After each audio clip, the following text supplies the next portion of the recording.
All right, I will call our Board of Directors Organization and Annual Meeting to order. First item on the agenda is the approval of tonight's agenda. Is there a motion? Move approval of the agenda for tonight. Second. Oh, and we could just do a verbal vote, or you want to? I can do online voting. Okay. Board Secretary yep. Coven, ready to vote? Online voting is open. Kim, I'm a yea vote. Thank you, Director Finch.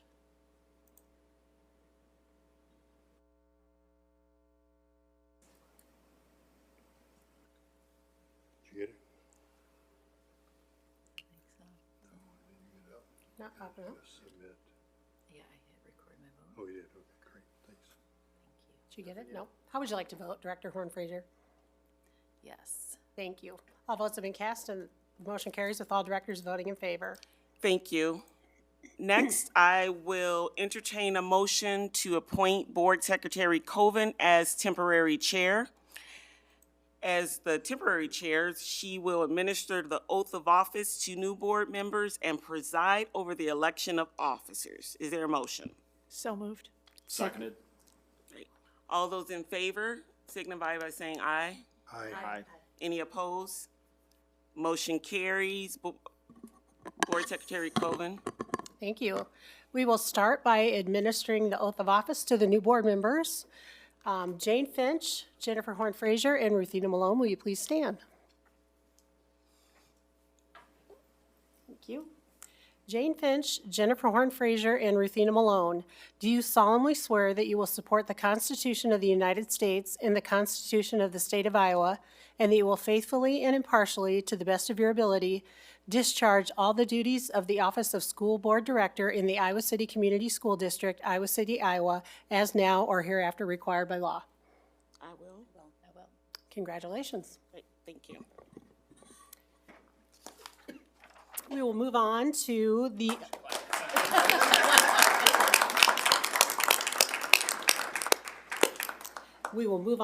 election of officers. As the board secretary and temporary chair, I will preside over the election of school board officers. The board will elect a president and a vice president using a ballot system. Each board member will receive a ballot form and will be asked to write in their vote. The vote for board president will be done first. I will ask for nominations for board president, and then the board will be asked to vote for one of the nominees. I will read each ballot out loud, and the nominee receiving 4 or more votes will be elected to office. If necessary, the process will be repeated until there is a successful vote. Once the board president has been determined, the same process will be followed for the vice president election. We will now proceed with the election for board president, followed by administering the oath of office to the board president. Board directors, please remember there is no second required for a director to be nominated. If you are nominated to office, please verbally respond if you are willing to accept the nomination. Directors should not discuss or debate the merits of directors who have been placed in nomination. That is what the vote is for. I will now open the floor to receive nominations for the office of school board president. Secretary Reynolds, I would like to make a nomination. Sure. I nominate Director Malone for the office of president of the board. Director Malone, you accept. accept. Thank you.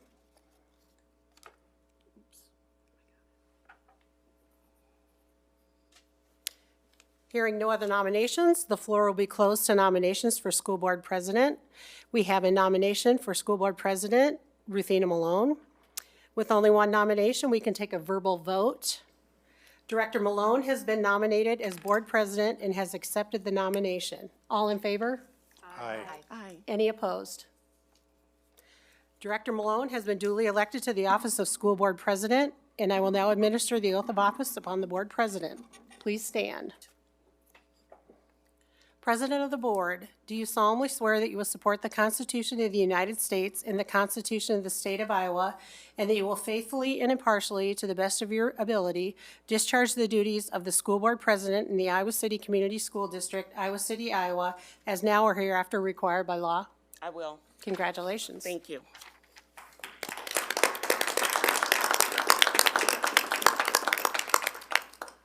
We will use the same process for the school board vice president vote.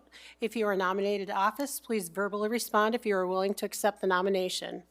The floor is now open to receive nominations for the office of school board vice president. Secretary Reynolds, I'd like to make a nomination. Okay? I nominate Director Abrams for the office of vice president. Director, do you accept? Thank you. Hearing no other nominations, the floor is closed to nominations for school board vice president. We have in nomination Molly Abraham, Director, excuse me. You have a yellow book, guys, we don't need to do that. With only one nomination, we can take a verbal vote. Director Abraham has been nominated for board vice president and has accepted the nomination. All in favor? Aye. Any opposed? Director Abraham has been duly elected to the office of school board president, and I will now administer the oath of office upon the board vice president. Please stand. Vice President of the Board, do you solemnly swear that you will support the Constitution of the United States and the Constitution of the State of Iowa, and that you will faithfully and impartially, to the best of your ability, discharge the duties of School Board Vice President in the Iowa City Community School District, Iowa City, Iowa, as now or hereafter required by law? I do. Congratulations. Board President and the Board Vice President will now assume their elected duties, and I turn the chair over to President Malone. Thank you. All right. Next up is the approval of our 2025-26 board committee assignments. Before I call for a motion, did any directors have any comments or changes to the committee assignments? Hearing, go ahead.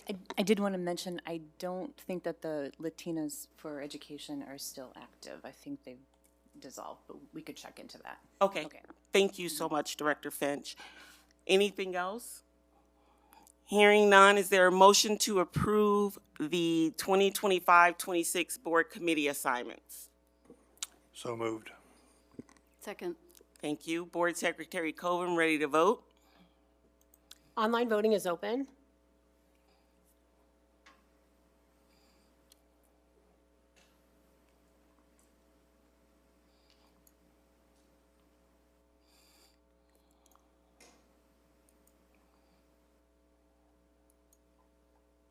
All votes have been cast and the motion carries with all directors voting in favor.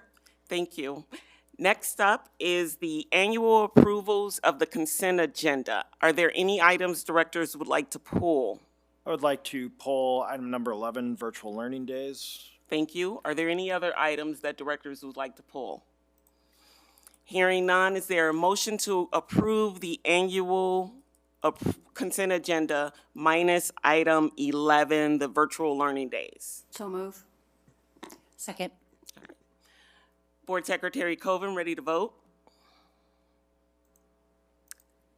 Online voting is open.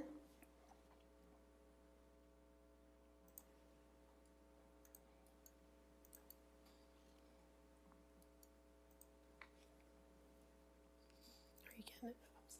Gosh darn it, sorry. Oop. I voted, yes. Did it pop back up? Yeah, Yep. Sorry. that's okay.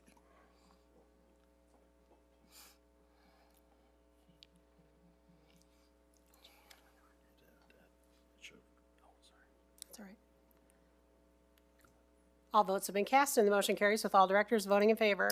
Thank you. And that takes us to the item pulled, which is virtual learning days. Director Lingo. I'm just pulling it because I pulled it last year and voted no on it before. Same thing as before, virtual learning days, virtual learning, robust evidence to support that it does not, in fact, help students learn. In fact, it hurts the learning of students. I understand that it is a way to fix snow days and late starts and things of that nature. And there's also the factor now that additionally, given our younger grades do not take computers home as a district policy, it sounds like a logistical nightmare that may give us minutes but does not aid in student learning. As someone that's entrusted with funds for improving student outcomes, I will pull this every time and vote no on it because that's what I'm here to do. Thank you, Director Lingo. Any other discussion or comments? I would just like to note that while I understand Director Lingo's objections, I'm also here to do what's practical and necessary. And I think this is one of those areas, or one of those steps we simply have to take. Yeah, I appreciate your thoughts on this matter. I am going to be voting for it. We approved it last year and did not end up using them, and hopefully that's the same again this year. I think this just gives us some options, not necessarily that we will actually ever act on them. So I will be voting yes for that reason. Thank you. Any others? Hearing none, boards, oh, no. Is there a motion to approve virtual learning days? So moved. Second. Now, Board Secretary, ready to vote. Online voting is open.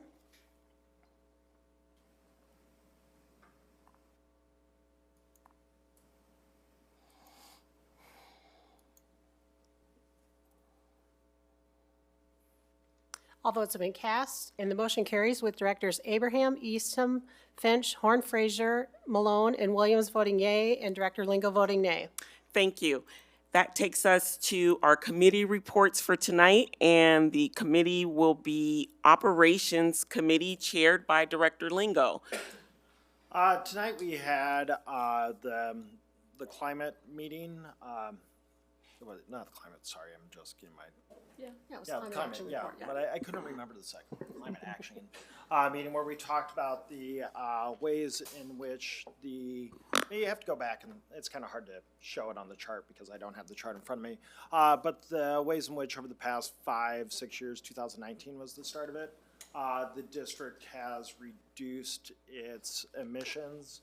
And looking at the chart, there's some ways to move forward, but I think one of the consensuses on there is that or Lynn area, or Lynn Rec, Lynn County Rec, it's now like called Corridor Energy Co-op or something like that. They make it really hard to use energy that does not have a lot of emissions to it, right? And one of the things that I learned in that is the co-op sells off their renewable energy instead of letting us buy it, so that was interesting. But we were also talking about different steps and ways in which strategies to reduce emissions a little bit further, but even the speaker tonight was just telling us that, it's like those first few years you hit down, or you go, well, since the camera's facing that way, I do it this way. But the first year you can really hammer it down and get really efficient in the first few years, but after that it's really hard to reduce yourself any further because of things like this that pop up. So anyway, this is my last time talking about operations for at least a year because I will not be on that committee next time around. So. All right. Were there any other comments from directors that attended that meeting? Thank you, Director Lingo, for your service on the committee. I enjoyed learning from you. The other thing I would say about tonight's meeting is that I think we expressed an interest in looking at both reduction of carbon footprints as well as reduction of operating cost in terms of how much money we're spending purchasing electricity and whether we can perhaps make some positive steps forward in that direction over the next few months. I just want to add that I am incredibly proud of the work that our staff has done to get us so far ahead of our goal to reduce our emissions.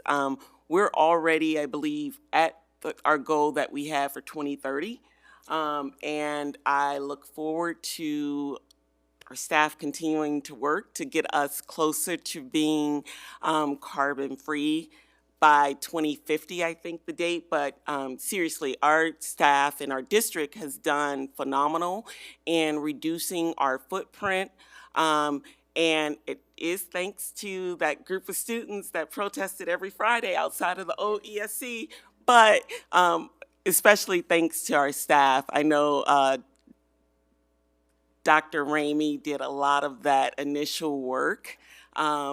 And Superintendent Degner meeting with the students and bringing back some things that we could do and install as a board. So thank you. Next up, we have policy review, the 400 series policies, employees.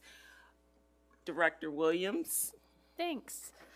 This is our second read for the 400 series, so I will be, we're voting on it tonight. Yeah. Okay. Why are you interrupting me? Man. So we have already talked about them from this table before, so I was going to say I will be brief, but if anybody has any questions or would like to discuss them, now is the time that we can do that. All right. Any other comments from those that served on policy and governance? All right. Thank you, Director Williams.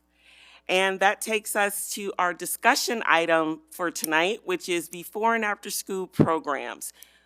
Superintendent, Dr. Ramey. I was going to fill the space while he walks to the podium here. So, yes, tonight we wanted to talk to you a little bit about before and after school programs. You see in the slide deck, we have a variety of partners that Chase is going to talk about here in a minute. We're very thankful for a lot of those different partner groups. There's an opportunity in front of us that we wanted to share our thinking with the board. We did do some communication to our other directors in advance of this meeting. I know the timing on that is tight with the meeting tonight and when the email would have went out, and I just want to reiterate to people that we try to be careful about the communication. We've been talking to neighborhood centers of Johnson County here the last couple weeks and wanted to be sensitive to their needs and then also sensitive to creating some awareness for the larger community and our directors, but also giving the board the information that they need on the front end and trying to respect all those priorities. So we are still early in our calendar, or we're approaching a new calendar year. We're about halfway through the school year. So we do anticipate, some back and forth on this and some additional questions and space to have conversations if there's any folks that are concerned. And so with that, I'm going to turn it over to Chase. He's going to walk you through the slide deck, probably have a seat, and then we'll be happy to do some Q&A with the team from the table as well. So thank you. Thanks, Superintendent Degner. Good evening, Board President Malone, members of the board, and Director Horn-Fraser. Welcome. We're happy to have you. As Matt said, this is really more of a discussion item tonight than a presentation, so I will run through just a couple of quick background slides and have the team here to engage in that discussion with you. And we really do look forward to having this conversation, but we felt like it was important to at least set the stage first. And really, if we look at our current status, you see there the variety of providers that we have, and I actually saw some of our providers here in the audience earlier. We appreciate them being here for this discussion. But several providers that operate a number of sites, then also a number of parent-run boards at certain schools throughout the district. So a variety of approaches that we have in terms of who provides our programs at our before and after school venues.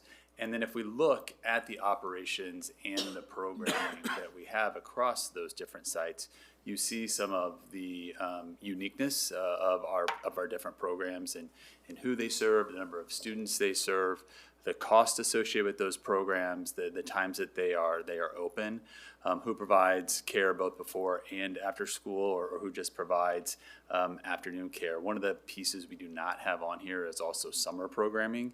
A number of our sites provide services during the summer. That number is about 15. Some of our providers combine sites into one location during the summer. And so we know that these programs not only provide that great service during the school year, they also provide it during the summer as well. And the programming is varied by site across the district. And as we look at our vision and where we are for our before and after school programs, we look at several key tenets that we try to keep in mind, offering both AM and PM care options, providing access for preschool through fifth grade students. That's something new that we've tried to expand this year and then into next year as we've expanded our preschool offerings, so care for 4-year-olds, ensuring high quality programming for students and families, and then maintaining consistency at cost, hours of operation, and program expectations. Corrine Frank is here, and she and I and Eliza here recently, along with Laura Daly and some others before. We've done a lot of great work with our providers as we looked at our interagency agreements, and they've been fantastic to work with in trying to, how do we make sure those experiences for our students are very similar across our different parts of the district and our schools. And we've used this interagency agreement that we've continued to update over the last several years to try to build that consistency. One of the things that's taken place over the last several weeks in conversations, and the superintendent talked about this a little bit before, was an opportunity that has come about through some collaboration with Neighborhood Centers in Johnson County. They're a terrific partner. One of the areas they partnered with us on is before and after school care. And through some conversations, we have proposed, and they are willing to collaborate on this, that the district would begin operating before and after school programs at Alexander, Grant, Twain, and Garner next year as a pilot. Neighborhood Centers in Johnson County is going to stay a partner to the district in some other areas, and we're happy to touch on those a little bit during the discussion. But this is an area where we feel like that we would be able to pick up and continue to build on the foundation that Neighborhood Centers has put in place at these 4 buildings, and an opportunity for us to continue to drive forward those 4 tenets that we'd like to see across all of our before and after school programs across the district. And that's one of the main pieces we really wanted to share with the board tonight and talk with you all and get your feedback on. And while it's not on here for future planning purposes, I'll go back to what the superintendent said. We wanted to have this conversation with you first, so that we went and talked to our partners and our directors, we could talk to them about, well, we've had this conversation with the board, here's what we're hearing feedback-wise, and here what we want to really lean into and think about. But as we look at the future planning, we are truly looking at this as a pilot, trying to plan for it this spring, working collaboratively with Neighborhood Centers in Johnson County as they wrap up their program over the summer. We begin to take that over, run the programs at Alexander, Garner, Twain, and Wood through the fall, and then next year about this time, start collecting data, trying to look at the feedback that we're getting, look at the sustainability of the district running this. Is it a good decision? Is it something we want to continue to further collaborate with? But really just an opportunity to explore another avenue towards how we provide our before and after school programming for our students. Like I said, we want this to be a discussion, and so we kept it short tonight to try to provide some background and then open that up. And so with that, I am going to return to my seat. You will have the presentation in front of you, and if I need to run back over here, I can do that as well. But turn it over for questions and discussions and open up for the team as well. Great. Thank you, Deputy Superintendent Ramey. Directors, are there questions or discussion? The floor is open. President Malone, I had a discussion earlier today with a director involved with this transition work so far, and they gave several points that they think that should be considered as this work goes ahead. And I just, while I told the person that I didn't make notes, so I don't remember exactly what those points were, they know them, and I think they've discussed them with Matt already. So my purpose of bringing this up now is just to ask if we be sure that we do what I think we always do very well, which is have a discussion with the people involved in this kind of a reorganizational work and include, make a priority of addressing their concerns as people on the ground. Director Eastham, I think I talked to the same person. They gave me a call, and I did take notes. So I do have That's fine, you're some president, I'm not, specific so. questions that they raised, but also that I had as well regarding our ability to step in and continue some of that same level of service. One of those questions was our ability to continue to accept child care assistance from the state to ensure that we don't lose that demographic, a population that relies on that. The short answer is yes. I was looking back. Do you want to expand on that at all, Corrine, about how that works?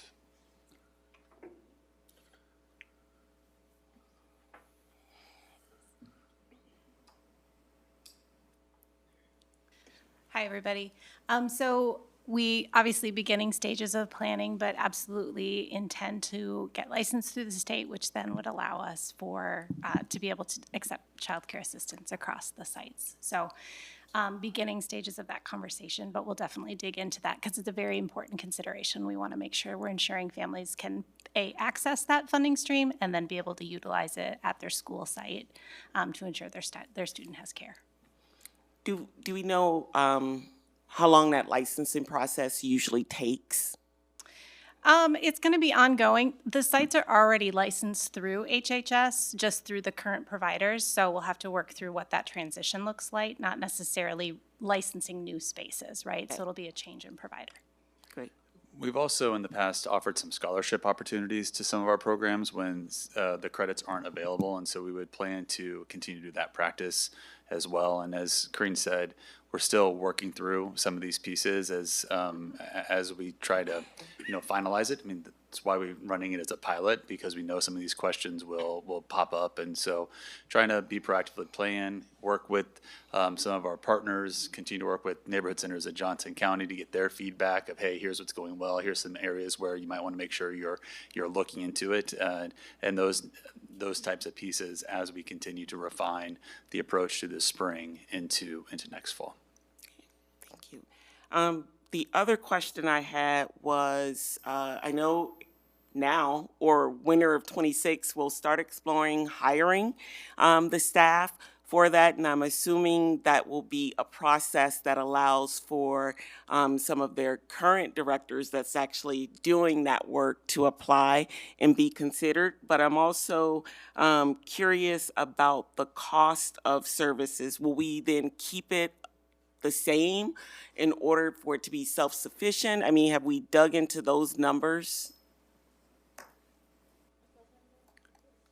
Like, when you say dug into those numbers, sorry? Meaning like how much would it?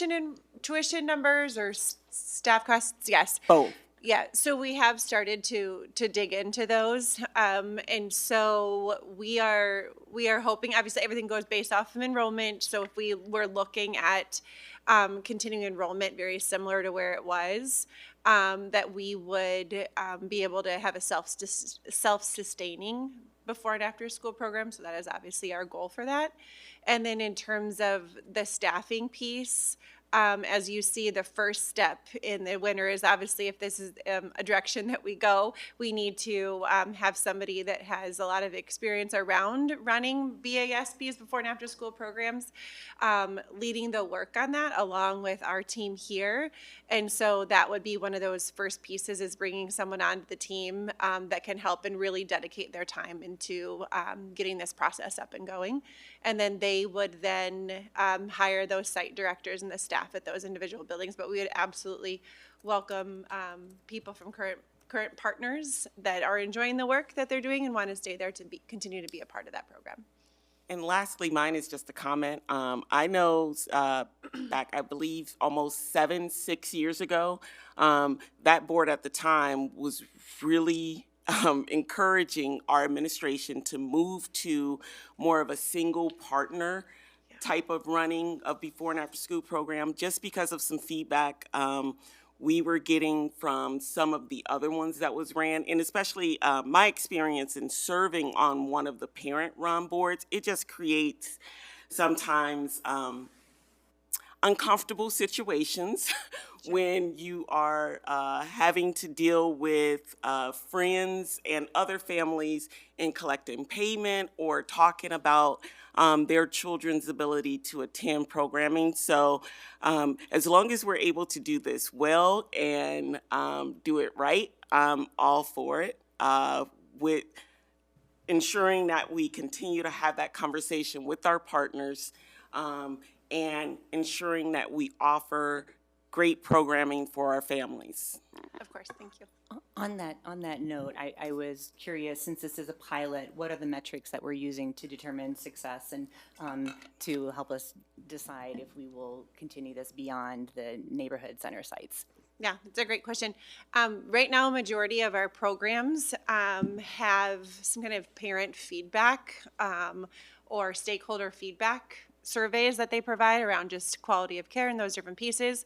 I think we would look at that. I think we would also be looking at meeting the needs of our families in terms of hours of operation. We've received a lot of feedback. Just as you can see, there is variance of hours of programming at our current sites, as if we were able to get those to a place that was consistent and supportive, as well as being able to bring our cost down to something that we can continue to run a self-sustaining program, but is affordable for a large majority of our families that maybe would not be able to qualify for child care assistance to be able to have access to that program.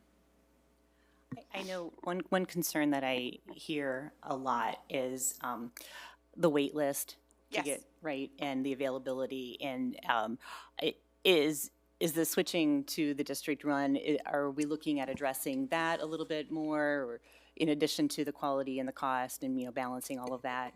Yes, that is hopefully something that we want to be able to achieve with that. A wait list of 0 is always our goal, and I know that is the goal of our current providers as well. However, a lot of their capacity is then held with staffing and what they're able to find. And being a district-run pilot, we think that we will have the ability to staff it in a non-traditional way, just with some of the employees that we already have in our system, with the opportunity to extend their hours to cover either some of that before or after school programming that may be beneficial for them.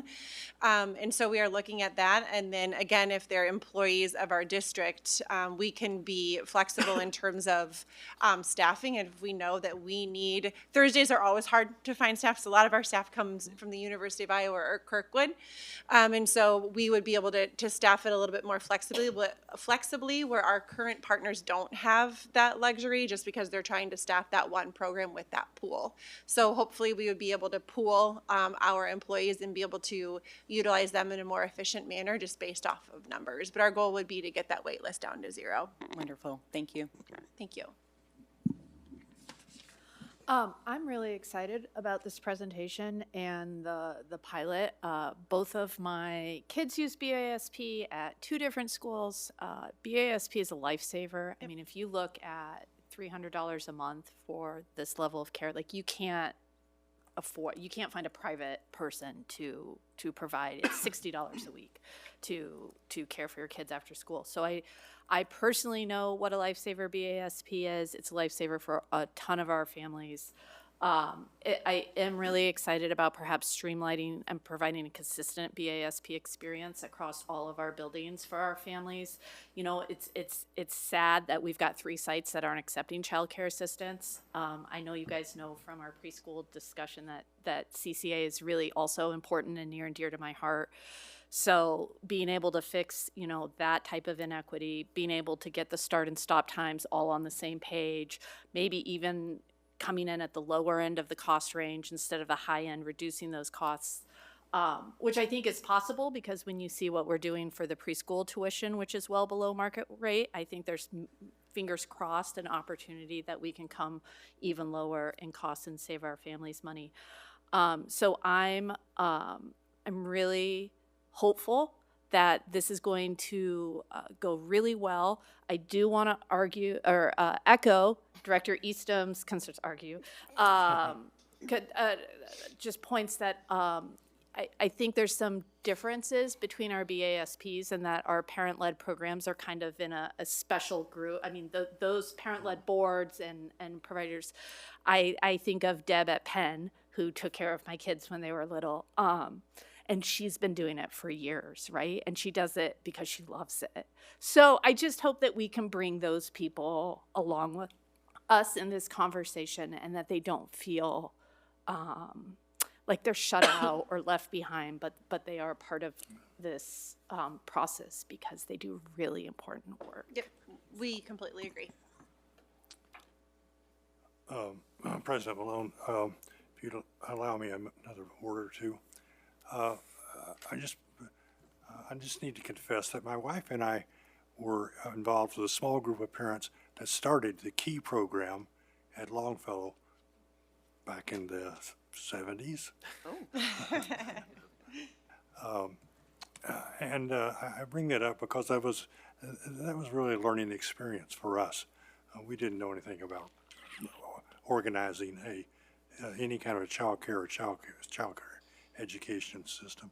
But we had a lot of help from the principal, from other members of the district staff at that time.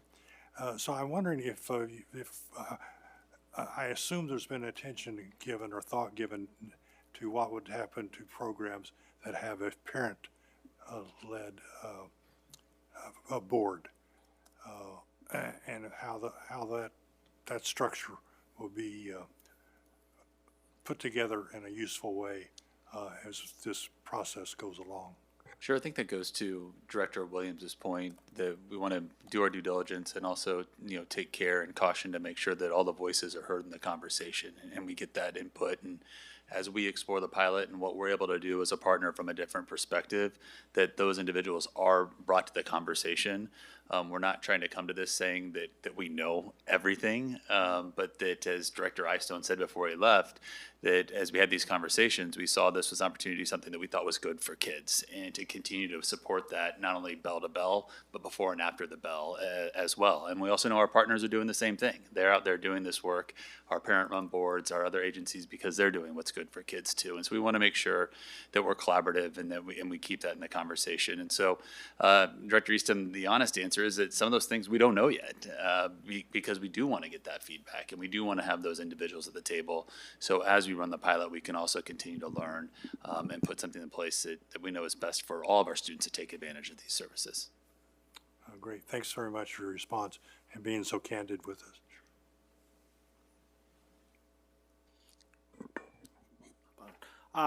First off, thank you, Director Eastham, for starting Key, because I'm using it. So it's like, the circle continues. Our time is a flat circle. My wife was mostly responsible. I'll tell her thank you. The first thing that I want to say, and this is kind of echoing what's been already said at the table, is make sure that we're taking care of those that have been taking care of our children.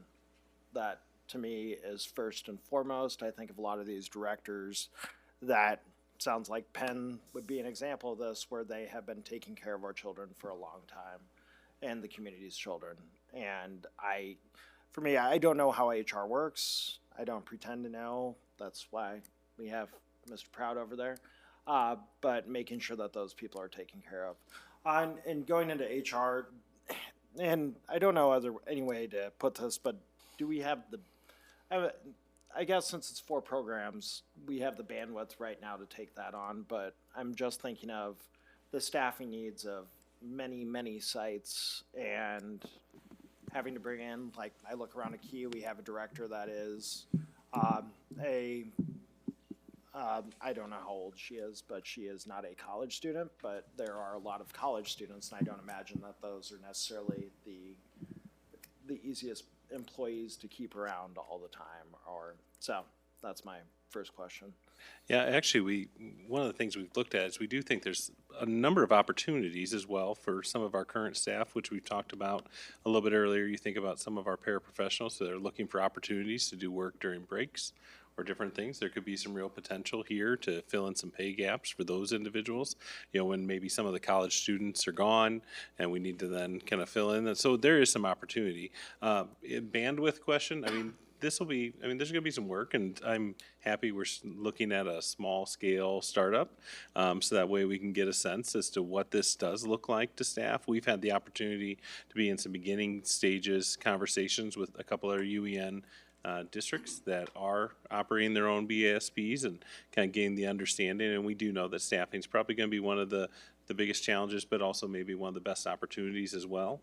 We've had some beginnings of conversation on what this could look like for some of our high school students and their participation as well, looking at that for internship opportunities, different things of that nature. So there's some great potential here as we look through it and work through it, but yes, that's also going to be probably something that is going to be a challenge to navigate.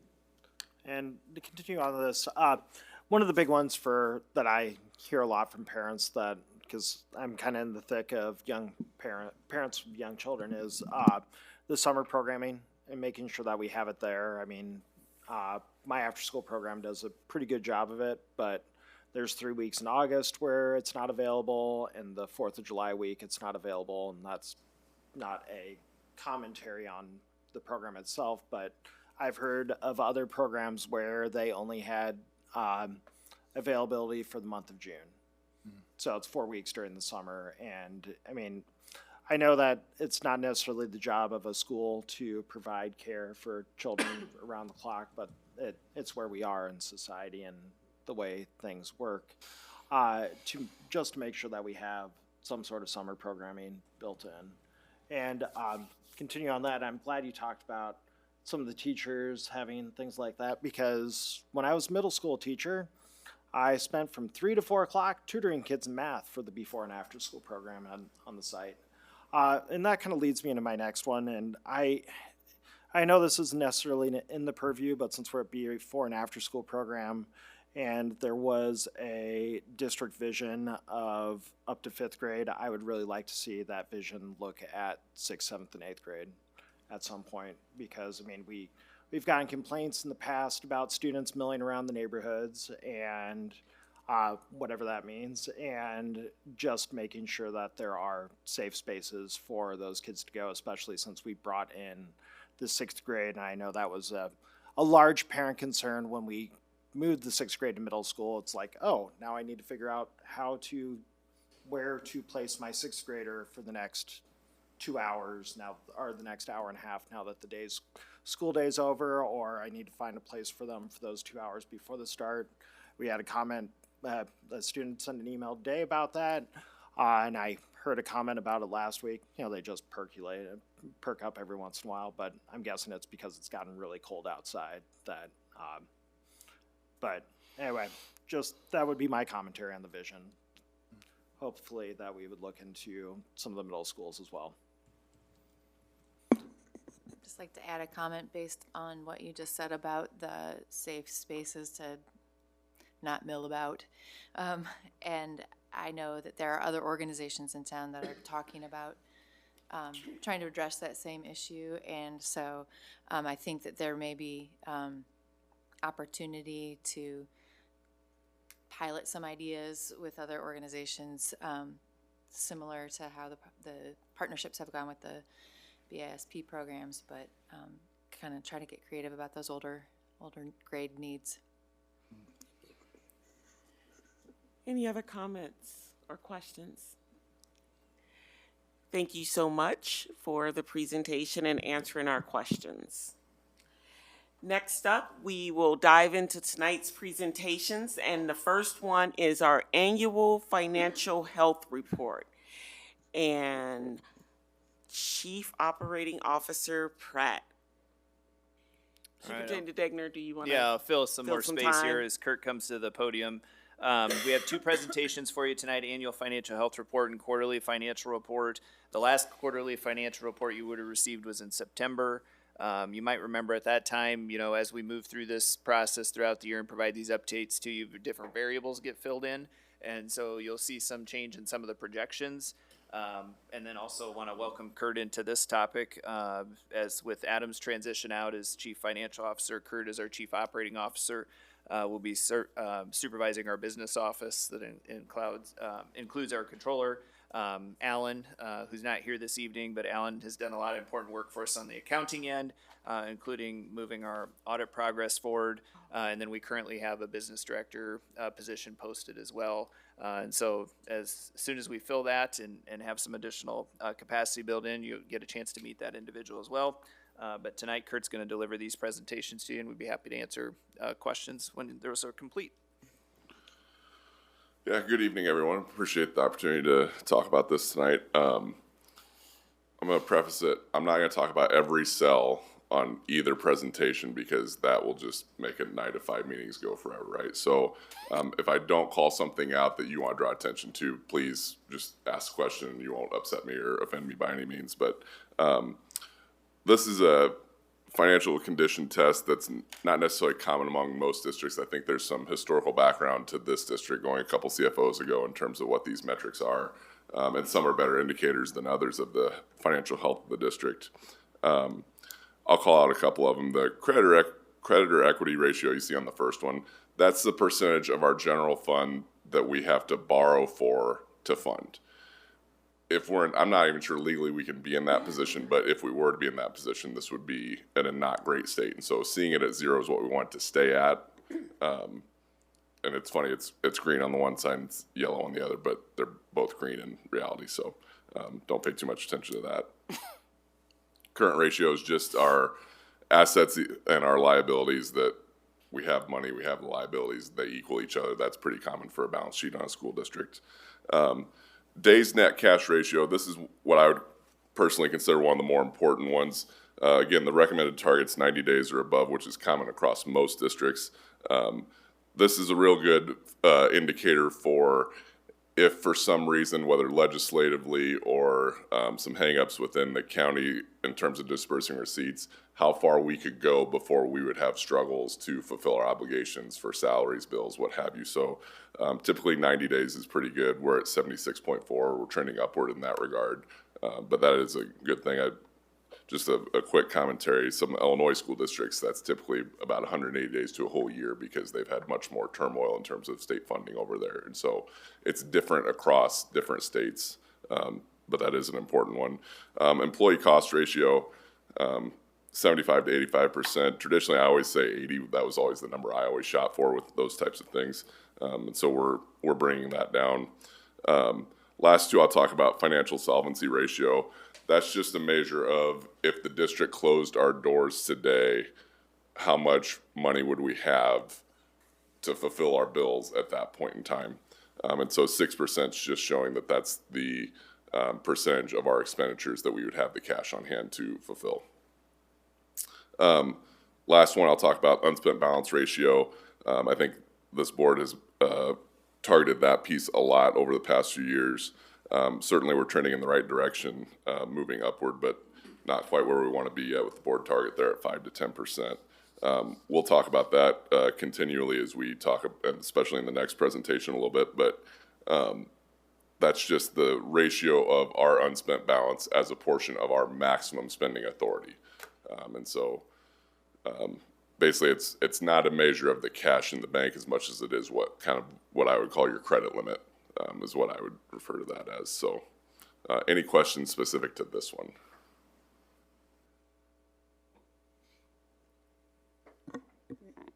No questions. I did just want to comment on the employee cost ratio, because we all know that the higher that number gets, the more likely it is that we're going to see a negative unspent balance. And we've heard this at IASB over the years, that really the goal is about 80%. And and if you are above 80%, you're probably going to run into problems. And certainly if you're above 85%, you're definitely going to run into problems. So I know it's a balancing act because we very much value our employees, right? But I'm glad to see that come down a little bit, at least below 85%. Yep. So.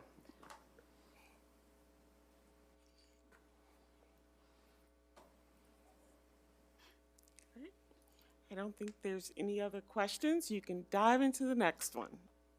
Perfect. Okay, so now we're moving into our first quarter financial report. We're sitting here in December, and it so feels a little odd to be talking about first quarter, but it also feels weird to be in December, right? So won't cover too much on the first couple slides here. Long story short, we're trending about as we have in years past, and there'll be some graphs later on. On this second page here, we're looking at our revenues, and I apologize for how small that is. Comparing the numbers, you see we're kind of right in line or even doing a little better in terms of our revenues where we were last year. Our property tax receipts typically come in October and either end of March or April, depending on when the county disperses them. And so revenues don't always look great in the first quarter, but they definitely rebound in the second. And again, as you can see on the graph, that compared to last year, we are almost in lockstep with where we were. Expenditures, similar story. July is always a light month. August is picking up a little bit, and in September, when we really start to pay those salaries from August and on, is when we see more of that expenditure level kick up there. So again, nothing out of concern from where we have been. Again, if you look at the graph, we're again pretty much in lockstep with where we were. Investments, district's done a good job of investing those funds we do have to try and be good stewards of the taxpayer funds. Nothing significant to note on this by any means. And then this is probably the most important one and the one we'll spend more time on discussion on. This is the CFPM model, which is a product of ISFIS, and I assume you all know who ISFIS is or are familiar with it. They're a tremendous organization. They've done a lot for school districts, and certainly through our UEN, we've become closely aligned with them. But this is our financial projection model, and they've changed this sheet so that it's got more different information. And there's a story behind every line, and certainly I'd be happy to sit down with anybody who really wants to hear that story, but it's probably not appropriate for a board meeting. What I do want to call attention to is, if you can see my cursor, the thing that, again, we care most about is our unspent authorized budget. So right now we're showing for actual 2025, we're showing an unspent authorized budget of 4.6 million, give or take, showing that increasing over the years, hitting a peak at 15.2 in 2029 and then trending back down. Now, if any of us know what's going to happen in 2029, 2030, I don't know that we do, right? And so there's a lot of assumptions that get made on that point. And Superintendent Degner could probably even speak to the assumptions that are made within the model as well as I could. But we're trending about, I think, 30 to 40 kids down every year in enrollment within this model. And so certainly the number of kids drives what your enrollment is. And so that's why that eventually is going to peak and then go back down. Go ahead, Director Williams.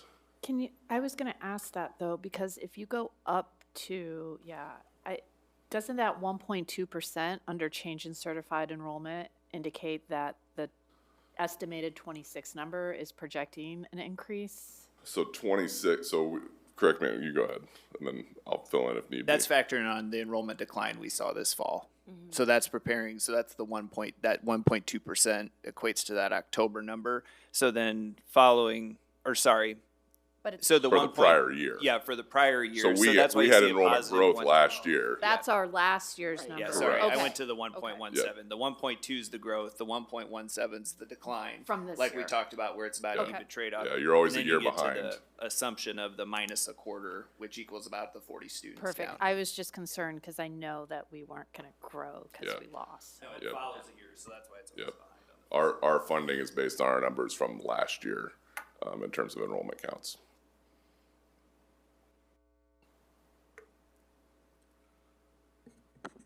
So the UAB on there is 2% throughout, right? Am I reading that right? Or not the UAB, but the SSA is 2%. SSA is shown as 2% flat all the way across, yeah. So that is what they believe it's going to be this year, because I've had other discussions with political people that tell me it'd probably be lower.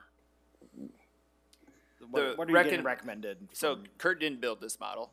So Adam attended the ISFIS workshop for us at the beginning of November, and the recommended number there was 2%. I think, of course, there's a lot of speculation about if it'll be 2% or not. Adam did a nice job the last time he was here and showed you guys the fluctuation that can happen within that. And so that's why it's incredibly frustrating for us in school leadership about trying to build these models, because of the constant variables that are at play and trying to build financial health long-term through the district.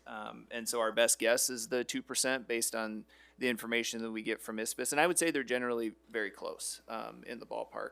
I think there's differing reasons that people have to be pessimistic versus optimistic, knowing it, we have an election around the corner for some of those state folks, and, not giving schools funds is not going to be a real popular thing. And then there's also the reality of the state's budget picture, which causes us all to be pessimistic, I think. The hard thing is then knowing what follows those future years, knowing that there can be political changes with the legislators and with the governor's office and about what's recommended, and then just financial health of the state forward. So again, it is all a projection. It's all built on assumptions. Enrollment and SSA, are our two big variables in there, but there's also categorical things that can make a shift as well. One of you had a good question, I think it was you, Director Lingo, this week about like our EL excess costs came in over $1 million beyond last year's. Well, that swings things in a positive direction for us too as we wash those through the model. So There's a lot of moving parts to it, but that's why, again, as you guys have done a nice job working through budget reductions with us the last several years, we cannot have that razor thin unspent balance, right? Because any of those can fluctuate us wildly, and so we have to do a better job of building up that over time, and we do in this model. And if any of those projections come in worse than we'd like to see them, then that means further belt tightening or further reduction of expenditures so that we can maintain that growth. Sorry, that was a lot more than your question. Any other question, or, I'm sorry, were you done? Well, I was just going to say, I think once the calendar turns to January, ISFAS kind of begins to watch SSA, and they have kind of a weekly webinar that I know a lot of superintendents and business officials sit in on, and so they watch it like a hawk, and they definitely do a good job of communicating with us of what the assumption should be. Any other additional questions or comments? Okay, thank you so much. Thank you. Next up is our cell phone data presentation. Lucas has been looking forward to this all day. I know, he literally ran up to the podium. I think I'm Brady's loving just it. as excited. But we wanted to come back to you with some data on personal device policy. I'm also going to maybe just jump the lead here a little bit and I've been telling the team to expect this, and I think it's something we realistically probably need to do after we look at this data, is also go back with our work group and revisit, what it would take to get to an all-day a ban, if you will. I don't know that we like the word ban. It sounds real negative, but in a way to restrict our cell phone use throughout the day. I believe that's kind of the direction or the information we're going to hear from you guys tonight. We've seen some other examples in other districts. Of course, thankful to the teacher from Cedar Rapids that came and talked today about the logistics of that. I know there was some concern in our work group last year about how the logistics would be navigated and the position we'd put our teachers in. And I know we still have those concerns, but I think we have a responsibility to keep talking about it. And I think you guys believe that too. And so while you'll see some data here, there might be some other interesting data you asked us to come back with. I do think our work has to continue in this area. And we've seen some really good benefits from having a consistent policy from all three of our comprehensive high schools and all three of our comprehensive middle schools, and I should include Tate in that too, that they've followed suit. So with that, I'll let Lucas kind of walk through what he prepared here for you this evening with the team, and then take your feedback. And if I saw nodding heads, but if you guys are on a different page, I'd want you to talk about that and share that feedback too. All right, thank you, Superintendent Degner. I guess I could go to the last slide with questions or comments, but for the sake of formality, we'll go through it here. So this is the 5th presentation we've done since last November, and this is the first time I've done it solo, so I'm missing my buddy Brady, as we usually co-present this information. But again, this is our information going through the first trimester of this school year. We'll do a lot of comparison data, and what we did with the data was compare this first trimester to last year's first trimester. So I do want to, in case you looked at this over the weekend and didn't look at it again until today, you will see there's an update on one particular slide. We did have some feedback from Director Finch, I think, was it Director Finch, maybe, about wanting some behavior data included on this as far as separated by buildings. So you will see an additional slide that we did upload today. So again, very similar format to what we've done in the past. I do have a brief summary for our first intro, and then we'll look at the data. So procedurally, we really have not changed anything since implementation began last January. So some of the few things that we did change, it was very archaic with how we had everything archived last year. So a lot of pen and paper, putting things into a spreadsheet, and then I would take that and make it into a pretty chart. So we actually, our amazing data team, Austin Wells, and Jeremy did a fantastic job of putting together an easy workbook that we can then create, and everything's done through Infinite Campus. So one of the things that we talked about when we originally did our policy was to make sure that this does not have a negative impact on our behavior, our office disciplinary referral numbers. So this has no impact on either majors or minors. Obviously, we report our major office disciplinary referrals to the state. This has no impact on those. This is a separate dashboard. There's a separate area that our administrators document these they document these on. So then it makes it easier from my standpoint to then pull the data, and then also easier for the administrators to get back into their particular building to look back on their data, their student violations as well. Again, all other procedures have remained the same. One of the things that we have heard from our building leaders this year is we spent a lot of time talking about cell phones last year and not a whole lot of time talking about other devices, although, we did talk about the Apple Watches or smart watches. We have not really seen many issues with that. What we have started to see issues, handfuls of, probably in our high schools especially. We're looking at personal laptops where students bring those in and then they can navigate around. The filters that we put in place, we can't identify things through securely with that.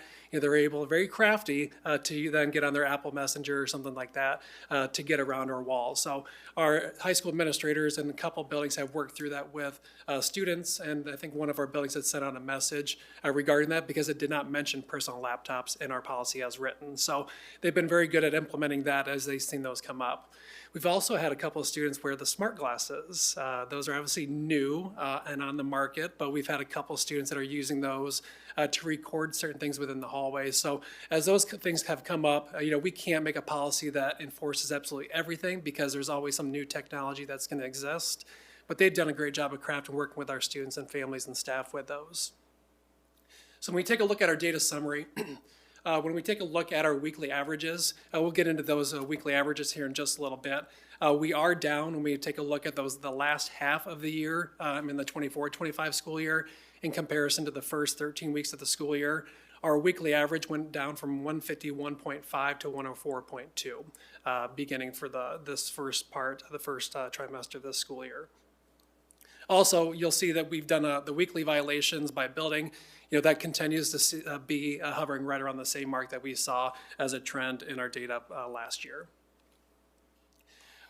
You'll see on these next few slides a bunch of data that's both separated by level, by all secondary, as well as by building. So here you see through the first trimester that consisted of 57 school days of how many violations took place at each of our buildings. And if you want me to stop at certain slides, please let me know, but I'll just keep going in case, for the sake of time. Then I wanted to make sure we broke it down by week as well. I wanted to make sure that we've mentioned this, and you'll see this on the next slide. Not all weeks are created the same. Some of them average and vary by whether we don't have school on a particular day or days off for a vacation. So the instructional minutes on those weeks vary. So here you just see the raw totals. The next slide you'll see when we take the average by the instructional minutes per each week. So we just take a look at how many days were we in school that week, how many hours and how many minutes. That's where we get the totals here. One of the things I'd mentioned in the summary was the data from the last part of last year to the first part of this year. When we take a look at our averages, I've been right around the same 0.05 per instructional minute. All right, so again, for those of you that want to compare data, say, from last year to this year and try to get consistency with our weeks, that's where you'll see with this chart. Again, total average with the middle school and high schools together is there in the orange, the middle schools in the light blue, and then the high schools in the dark blue. And you'll see these colors consistent on the next slides as well. Similar to last year, you'll see these slides here, very similar to what we've done in the past here. But taking a look at the number of violations we have students. So when we take a look at our first trimester, when we take a look at our total secondary students and number of students that have had any type of violation, we're just under 12% of students in our middle school and high schools have had one or more violations. I think 11.7 is our exact number. When we take a look at last year, from the time we implemented the policy, which was January 18th to the end of the year, we had 25.4% of our students had one or more violations. So again, you'll see that reflected here within this data. And then the next data is taking that same number and then breaking it down by each of our secondary sites, middle school and high school. One thing that we did not, here we are, same thing. All right, there we go. One thing that we did not do last year, just for the sake of, I didn't have the administrators tabulate too much when they had everything in Excel. But we're able to do that now through the way we're documenting, is to have the violations documented by period. So for those of you unfamiliar with the Bell schedule, if you remember back to our policy as well, students can have their phones out during transition time as well as lunch. So it's probably important, if you don't know when lunch is in our middle school and high schools, that I tell you when lunch is at both the middle school and high school, to see if you have a trend before and after lunchtime, because that's probably when we would expect to see that when we're a little bit more relaxed, what happens before lunch and what happens after lunch. So in the middle school, lunch is typically split between third and fourth period. So middle school is reflected there in the light blue. When we take a look at the high school, sorry, I didn't keep the same color pattern with these, I'm sorry about that. High school is the over fourth period, so you'll see that reflected as well. So that's typically where you see the majority of our high rates by period is either the period of lunch or the period that's right before or right thereafter. The next data that we're going to look at is taking a look at other data trends that we kind of looked at last year as far as how we're going to view if this is successful. So when we take a look at the data here on the next few slides, again, we're comparing first trimester last year to first trimester this year. There aren't a whole lot of trends. You'll see middle school made some improvements in some areas, high school made some improvements in other areas, decreases in some, decreases in other. So I can't overall say that there's a common trend here outside that there is no trend, okay? But the first thing we took a look at was behavior reports. So the dark blue is there for last year, and then the light blue from this year. So we saw an increase in our office disciplinary referrals as a total. That's average referrals per day. And then in the high school, we saw a slight decrease. This is where you'll see the update from the slides that were uploaded today.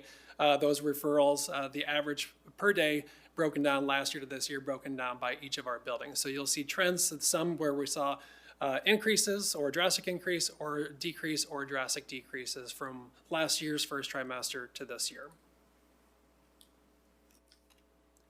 And then again, here's the things that have no observed trends here. Taking a look at first by tardy rates from last year's first try to this year's.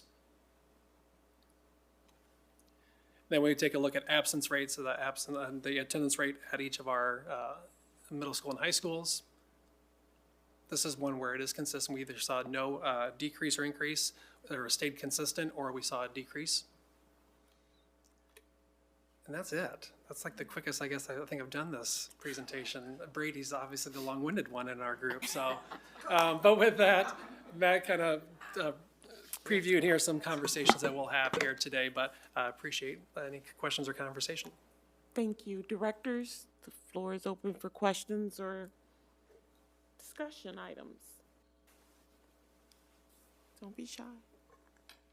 Director Williams. You were smiling at me, so I know where Hi, you're going with Lucas. this. You were smiling while Matt was talking, Director Williams. Well, listen, we have talked about cell phones, you and I, so much. I'm just mad Brady's not up there with you. Listen, thank you for the presentation and for collecting the data. One of the things that I remember what we talked about when we did this last year was if there are outliers, are we concerned about enforcement? And I do have to note that I know that there are less students at Liberty than at City and West, but it either does seem that the Liberty High students really are on board with our cell phone plan, which would not be my experience with that subgroup of students, or it's not being enforced as stringently at Liberty as it is at our other high schools. Are we looking at that at all, or do you really think that the Liberty High students have really just adopted the cell phone policy? You know, Brady had some feedback that he was provided during his ICA group, but one thing that I can say that, you know, I don't have any data outside to say that the policy that we adopted was probably the most consistent with what was happening at Liberty. So maybe it could be to the fact that there wasn't a whole lot of change that existed from last year's policy and last year's enforcement for them to this year. But as you're right, I mean, some of the things that we're looking at with the data is where are those discrepancies at and what could speak to that. So, Brady? Yeah, I think it's a good question. I would echo what Lucas just said. It really is year 3 of Liberty with that policy. So, I mean, a hopeful look would be that we would see those numbers at the other comprehensive high schools and at Tate, you know, follow that same pattern. You know, I do think that there is, you know, it's probably just something we want to, you know, stay on top of. I think if you ask the administrative teams and the teachers, they would say that there is consistency in the implementation of it. I did get feedback from the ICEA leadership team that had representatives from each of the secondary schools, of course, and it was very positive, actually, and that it was being implemented with fidelity and that they were receiving training. around it, the student engagement was better. So I think that's a smaller sample, but I mean, it might be something that we would look for aspirationally with City and West to follow that same trend.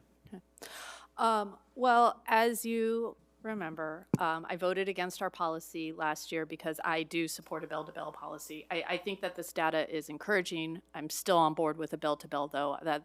And maybe we call it a cell phone free zone. I don't know. If you don't like ban, Kristen's here. She's an amazing PR wizard. I bet she could come up with something great. I still support that. I think that's the direction that we should be moving. I want to return to what I said frequently during that conversation, and not to let Eliza off the hook out there. I do not understand why we have not banned cell phones from our elementary schools. I don't think that there's any reason that we should have a phone policy that allows phones at our elementary buildings. They're just unnecessary. And I think that they are distractions. I know that we policy it out so that they can't come out in instructional time. You have to get teacher permission use. But the fact is that the phones are still there and they don't need to be there. And I believe that if we start a consistent messaging at elementary school that phones don't belong at school, then when those students transition to middle school and then high school, it'll be an easier adjustment for them to go to a bell-to-bell ban because they just simply won't be used to having phones during school. I think that all of our elementary schools are equipped to handle parent emergencies. You call again, my daughter, my youngest, goes to Penn. It's the largest elementary school in the district. I can call the front office and have any single problem dealt with.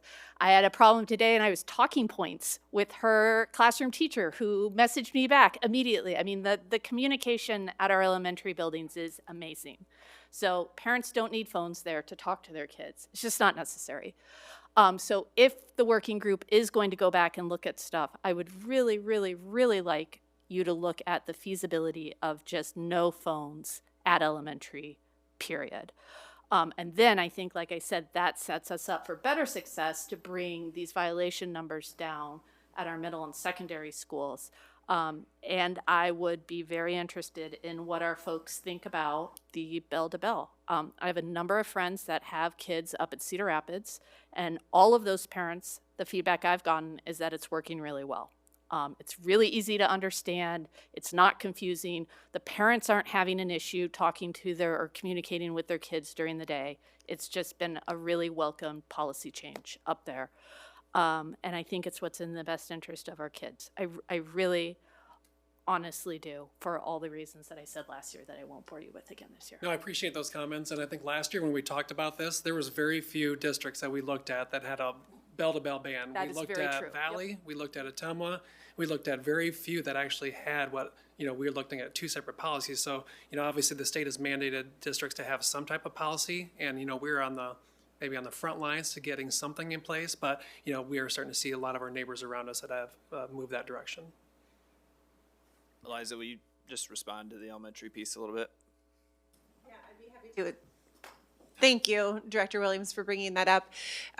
We did revise we call it personal device policy at the elementary, and we can certainly look at implementation because the policy as written is that students should not have cell phones at school that are visible. The one challenge that we do have are for families that do not utilize the before and after school program and walk home from school. So that is some feedback that we received from elementary school parents, that they have their third grader walking home to school, and so they wanted them to have a device or a phone so that they could call. But we do not have a policy that would allow, as written, that would allow students to have it out at any point.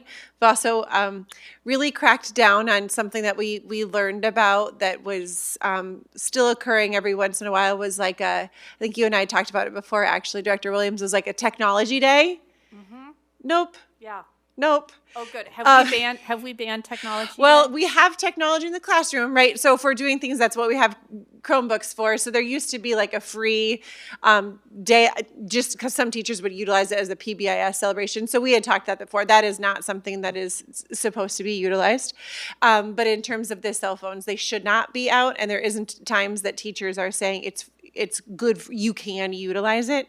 And if it is, then it's just not come to my attention there. Just so the other directors know what Technology Day was, you could bring your elementary kiddo, like in fourth grade, could bring their cell phone from home and then spend time in the classroom on their cell phone messing around. And it was a PBIS reward. It wasn't, but it like, instead of like read and feed, where you would read a book, you would get to bring your cell phone. Or popcorn day, or camping day, or beach day. Or school bingo, School or bingo. dance party, like all those other things. So we did talk about that. So I just wanted to that's great to clarify. hear. Thank That's you. where I think it gets a little bit tricky for elementary, is that we do have a lot of young kids that, live within those 2 miles that walk home, which is why their families really want them to be able to have a device in their backpack. Go ahead, Molly. Well, when we talked about this a year ago or so, I remember not being in favor of a bell-to-bell ban because I just thought teachers and administrators are going to spend half their life, working on it. But when I heard from the woman from Jefferson today and other people, I think we can do it. And I think I would like to see what our staff thinks about having a bell-to-bell ban. I think it's a good direction for us to move. Yeah, I think the more and more I hear from parents about their concerns, the more and more I read. Even JAMA today had an article about reduced literacy rates and vocabulary for students or teenagers with high social media use. So it's everywhere, and I think this is something that the board just needs to lead on. We are the adults in the room. I did want to comment on something that Director Williams pointed out about, just the question about whether or not it is being enforced at different rates at in different attendance centers. And I think, if you look at those numbers compared to the behavior numbers, and I know it's not powered to determine this. I'm not a statistician or anything like that, so you really can't draw any conclusions, but I did find it interesting that the behavior referrals at West went down while they had the highest number of cell phone violations. So it does make me question whether or not maybe it is being enforced a little bit more tightly in some centers than others. Same with North Central, behaviors went up while their enforcement was, their cell phone violations seemed to be low. Anyway, it's just something that made me wonder, well, I wonder what truly is going on there. Again, you can't really draw any conclusions, but I would be in favor of exploring a stronger, stricter cell phone ban, bell-to-bell, because I think we owe it to our students.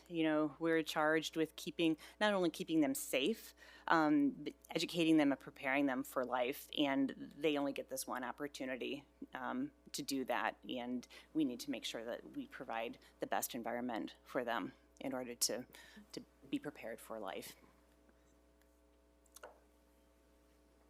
I'm sorry. Director Horn Fraser.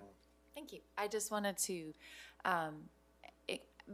noting that there was a lot of power in the story shared about what's happening at Jefferson, and a lot of the supporting details, I think, that probably resonated with a lot of people are not details that are necessarily as easy to collect and quantify as these helpful data in this report. I'm wondering if there is a plan to start collecting some other data that would be more along the qualitative lines of like the student experience, the teaching experience, even the library book checkouts, those kinds of things that would help build the case and help people feel good about exploring a bell-to-bell type of policy in the future as well. Yeah, I was also at an earlier deliberation that led to their current policy. I was also moved by the report of the study group, which included a lot of teachers and some students as well. However, as time goes on, things change, and the Jefferson teachers' communication was definitely has given me a good deal of pause in anticipating what the effect of a bell-to-bell policy might be, and what the negative consequences have been. At least they're indicated that they're not as severe as I originally thought. I guess I do think that we probably should, in my view, we should probably do a study group before we make a board-led decision at this point anyway. To me personally, that's something I think that I owe the community. Maybe I'm not a real adult in the room,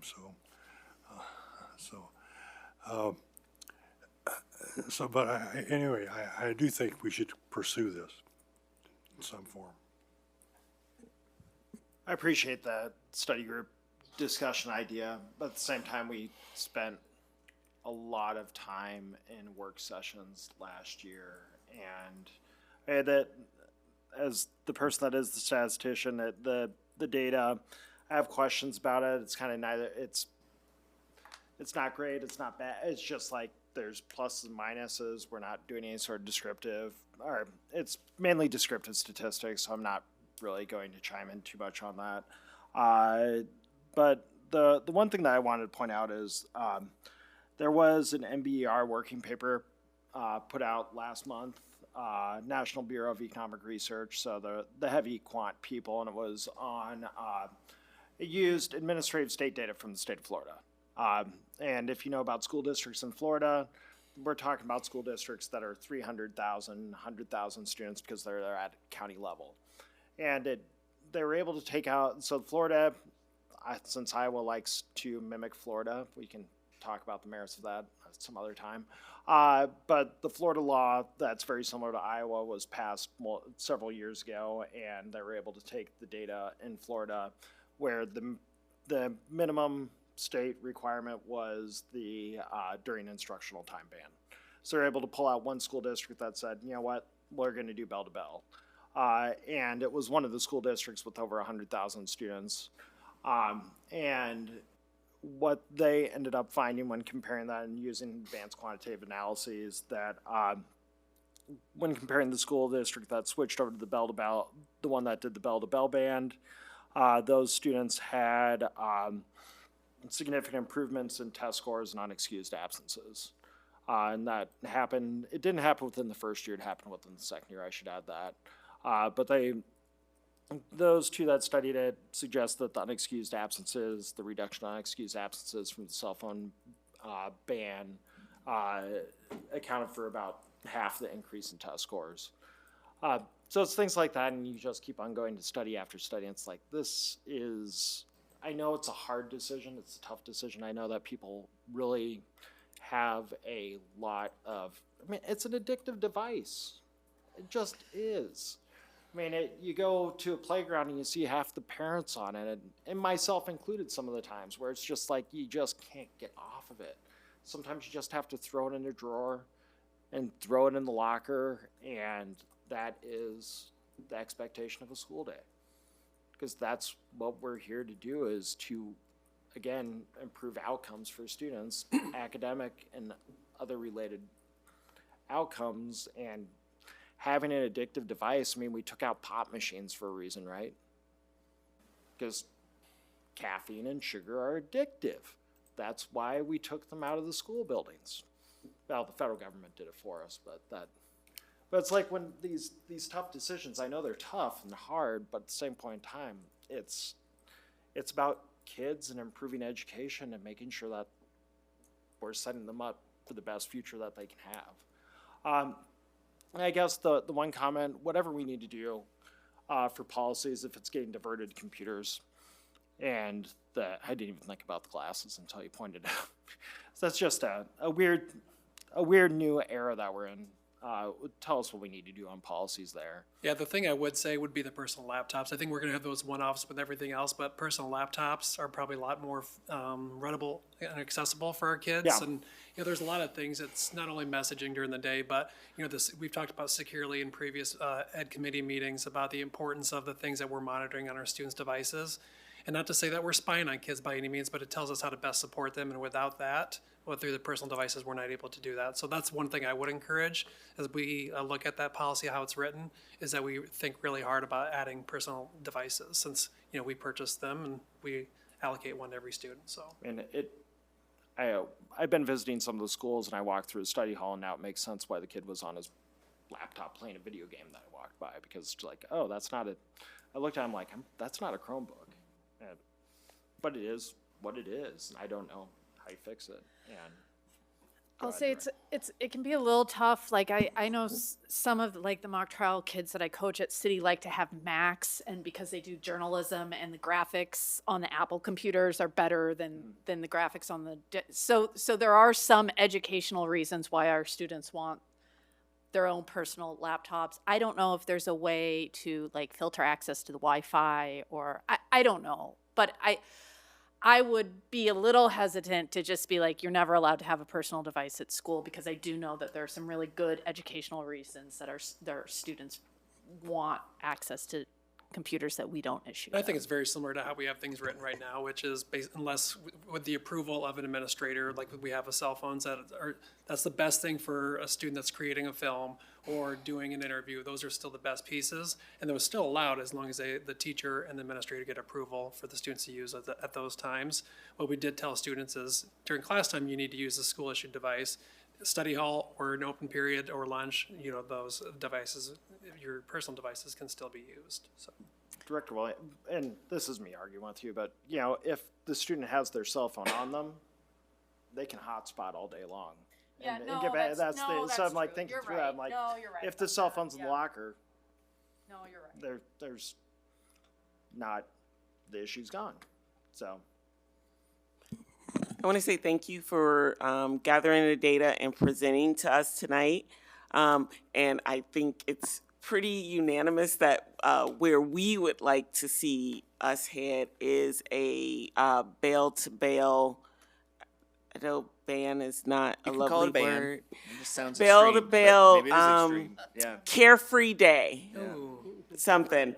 But I would hope that since this will fall on our staff, that you are able to work with President Schutt and our administration team to see when and how we can get to that. And I just want to echo Director Williams' view that honestly, I think and I get that students have to have for our walkers in elementary school, but if the phone is in their bag all day, we need to have like a stricter ban in elementary school, because that does help with them learning that school isn't the place that I pull out my phone at lunch just because I need it in order to remain safe on my walk home from school. So getting us to a bail-to-bail policy would be great, and I don't know what those next steps are, but you tell us what you need from us. Superintendent Dick might have a couple pieces here. One thing that I would say, based upon the feedback that Brady had received, is one thing I think with the policy that we have that was rolled out successfully is because we did it in a very conscientious way. I looked back at some slides today. It was about informing, educating, and enforcing. Yes. I think that's the terminology we use. So I would encourage us to take those same steps to ensure that there's understanding from everybody, from the families to the students and the staff, to make sure that everybody knows their responsibility. Obviously, I could probably name a bunch of different things. That's going to be the big changes. That's going to be some hangups that some people needed to talk through. So I'll let Superintendent Degner kind of go through what his thoughts are. No, I think I'd say the same thing, Lucas, that we would just want to use the same process we used last time. I know there was some, you guys referenced, you know, how long we spent on it kind of as a board and with the community. I don't think that part is necessary. What I do think is necessary is that we want to continue that collaboration that we had last time with our teachers and with our principals. So I think we would activate that, you know, probably right here after break and get a group together and start talking about it and seeing what a timeline looks like. And, you know, if we run into some challenges or some questions we have, we'd bring that back for your feedback and consideration. You know, there's a couple of nuanced things we even talked about here at the board table tonight that, you know, it might take a slight policy change or something that way, but I think we know what we need to do. All right, great. Thank you. That takes us to our action items for tonight. The first one is the request for modified supplemental state aid for dropout prevention. I don't know if there's any comments from administration, or we can just open it up for a motion. Motion to pass the request for modified supplemental state aid for dropout prevention. Second. Thank you. Board Secretary Coven, ready to vote? Online voting is open. Kim, I'm a yay vote. Thank you, Director Finch.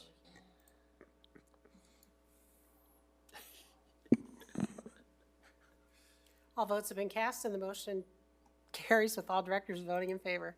Thank you. Next up is the 400 series policy. Is there a motion to approve?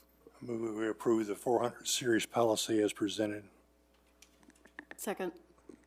Board Secretary Coven, ready to vote? Online voting is open.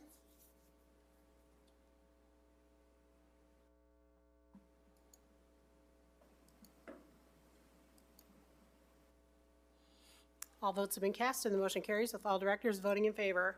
Next up is a motion to approve the recommendation to go with, I'm gonna mispronounce this name, so I'm not even gonna try it, a new audit firm for the district's audit for fiscal years 2024 through 2028. I wanna check with Superintendent Degner or COO Pratt if you have any comments regarding the RFP recommendation. We had 3 firms that responded overall to our proposal, or our request for proposal. We outlined a schedule that will try to get us back on a better track of completing these audits in a more timely fashion, I think within a 2-year period. This group is out of the Quad Cities. They're, I believe, the lowest cost of all the proposals. I can say personally, the past 2 districts I've worked in, they've completed audits for those districts, and so I can personally attest that they do have a high level of customer service that I think will be welcome to the district. So, I move we approve the recommended selection as the district auditor. Seconded. Board Secretary Coven, ready to vote? Online voting is open.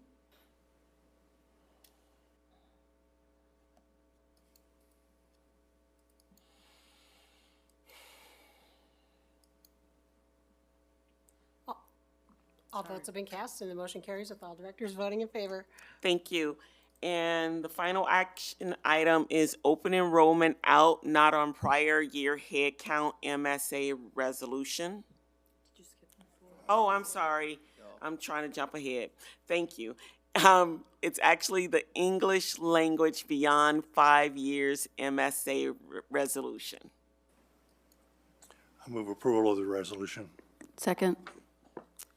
Board Secretary Coven, ready to vote? Online voting is open.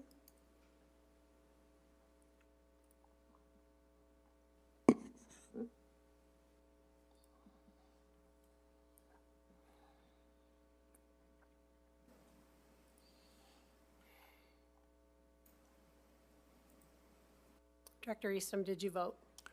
No, and I didn't have a pop-up come up.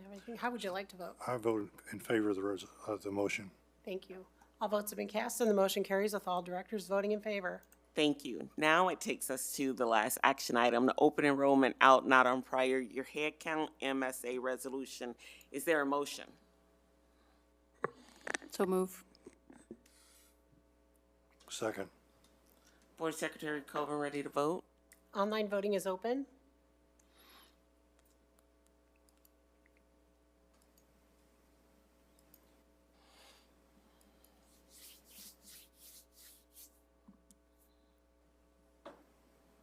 All votes have been cast and the motion carries with all directors voting in favor. Thank you. And next item will be the director liaison reports. Are there any items that directors would like to highlight? Oh, I was able to go back to the Winterfest from that they had at Liberty High School this weekend. Took the kids. It's kind of a tradition now. It's the easiest way to get some of those winter things done. The highlight was my middle child, Anna, going up to Anna and Elsa and telling them about how she remembered meeting them several months ago at Epcot and just having a full conversation about their conversation there. And Anna and Elsa did a pretty good job, and I realized this is a much cheaper route to visit Anna and Elsa. So it was a good time. So it's always fun to be able to see some of those events and getting to watch the people's big kids getting to interact with people's little kids, because they're always going to be your little kid. So thank you. I just wanted to highlight that I attended the West High Fall Play over the weekend, Peter and the Starcatcher. I just wanted to concur with our student reps that it indeed was outstanding. And I wanted to convey to the rest of the directors that in the program was a note of appreciation for the funding that we are putting towards improving the fine arts at their school and all of the high schools. I sent around the Team Achievement Award from ISB that the board did earn, and it will Board Secretary Coven will find a home as well as with the other ones. And I picked up lighthouse pins for everyone that wasn't able to attend, as well as our administration team, so we can remember that we are the beacons for our students and families in our district. So hope you're able to find a great place to keep that. One of the things that President Malone has not mentioned is at the IASB, they had a nice lighthouse decoration. Shut up. A, Shut up. A little person in galoshes with President Malone's face pasted to the head area of that little thing, galoshes. Now we need proof. It was beautiful. I did not take pictures, so. No. Yeah, and no, Deputy Superintendent, put your phone down. We will move on. So it was a nice way to celebrate the lighthouse study. Yes, thank you. They actually did that for all of the directors on their board, and someone took a picture of it and gave it to Deputy Superintendent Ramey. Nice. I had one thing I wanted to invite you guys to, kind of that fits with the liaison reports. I'll move you on from that one because it sounds like you don't want to talk about that anymore. We have Boxtown happening here at the Center for Innovation this week. It's kind of a late note, but Thursday from 6 to 7, our first graders will be unveiling their Box City. And so we've had a great collaboration with the Children's Museum and had some great partners helping with that this week. We even have some high school heroes from Junior Achievement. So kind of to Director Lingo's point about the big kids with the little kids, it's been a neat experience to have our first graders out throughout the week, and then parents will have a chance to come in and check that out. So you're certainly welcome to stop by on Thursday if you're looking for a way to get out of the cold. When is that again? It's Thursday night, 6 to 7. Okay, thank Yep. Anything I missed? No, but Anybody else we should thank? yes, we've got You guys. Stop it. Lucas always has a thing because Executive Director Peterson often gets recognition by all of you every meeting, and Lucas makes sure that we all feel poorly about her recognition. Anyways, yes, we did have some great partners. OPN Architects have been here this week, as well as architects from Shive Hattery, the University of Iowa, as well as the city, in terms of sharing their careers and what careers go into creating a city. And so it's been fun to have them. The kids' work is absolutely fantastic. We've got hotels with rooftop terraces, we have pet hotels, we have jewelry shops, we have a car dealership where you buy one, get one free.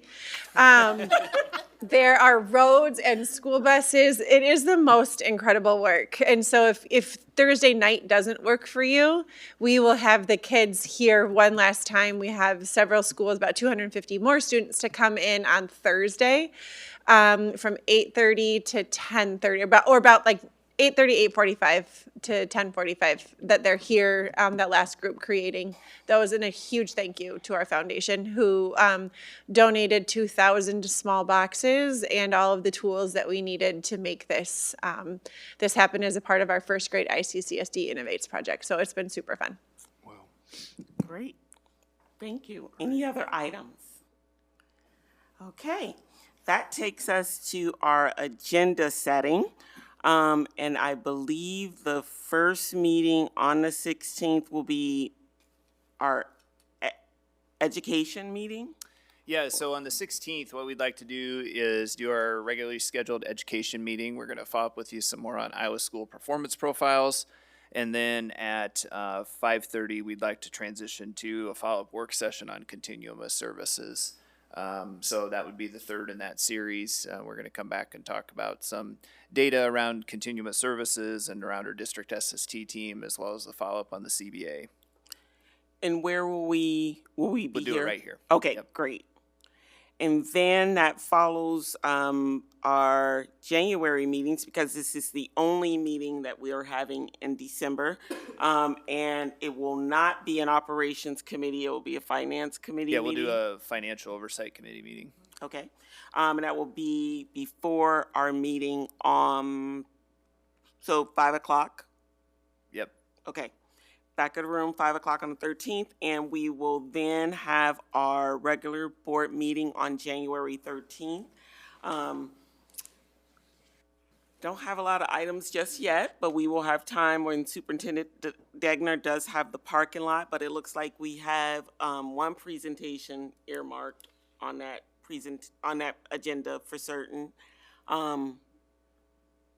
Yeah, I think we have the DCAP Yep. in the draft agenda there. So that's the District Career and Academic Plan presentation. So we have that slated. We're also going to need an exempt session that evening. So we can talk some more about if we think there'd be an opportunity to fit that at 5:30 or if we should just do it after the meeting. But we'll explore that with President Malone and Vice President Abraham to see if there's a way we can fit it in. If not, we would ask to do an exempt session with you for negotiations following the regular meeting that night in January. And otherwise, yes, we'll kind of need to check our parking lot to see if there's more items to agenda that night. That's always kind of a difficult meeting to have too much on the calendar coming right back from break. Yeah. So it probably will stay light no matter what. Okay. And President Malone, I would like us to consider further deliberation and consideration of a Fourth Amendment resolution that's been urged upon us by a number of sources, including, by my count, some 240 or 50 email messages. I know they're a form, and I know they're probably coming from a local source. I'm not sure about that, but I think so. However, they're from individuals, and also within those messages, there have been 2 or 3 that are from labor unions that have urged us to adopt some kind of a Fourth Amendment resolution. And then Matt and I and Sean, former Director Eystone, met with, excuse me, voice several days ago, and they also talked very eloquently, meaningfully, and passionately about wanting the district and local governments to adopt such a resolution. And I noticed in an email message today that I think the Iowa City Council is considering such a resolution now too. So I guess I'm proposing to see if there's a majority of us to continue deliberation and consideration of such a resolution. Okay.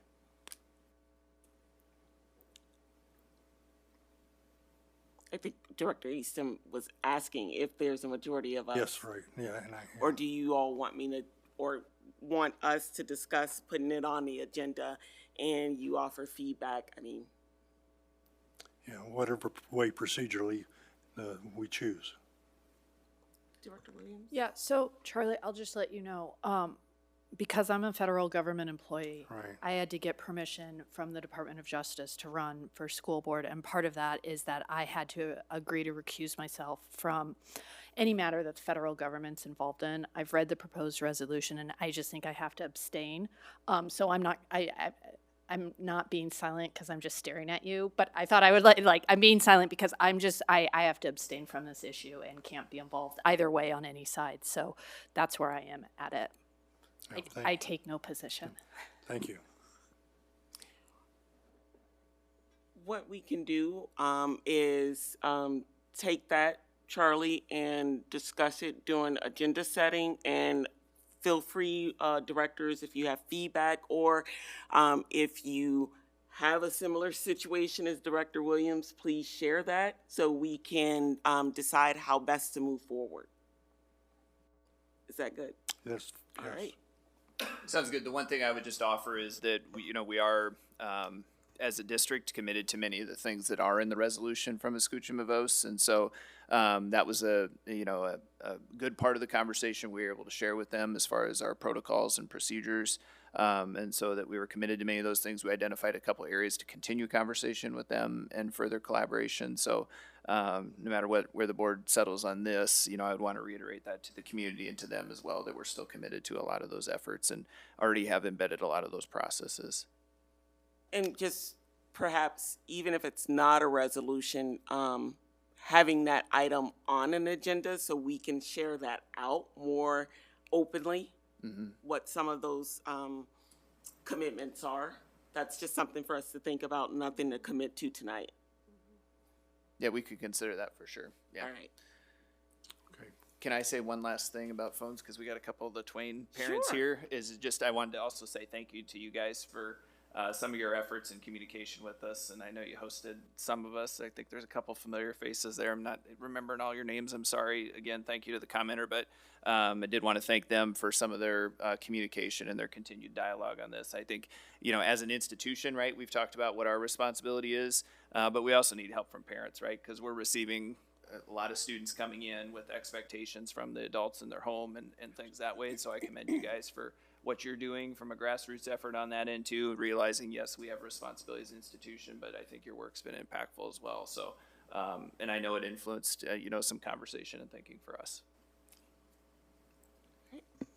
There's nothing else, directors. A reminder, we'll take a quick break, but we do have closed sessions. With that, is there, what? Yes.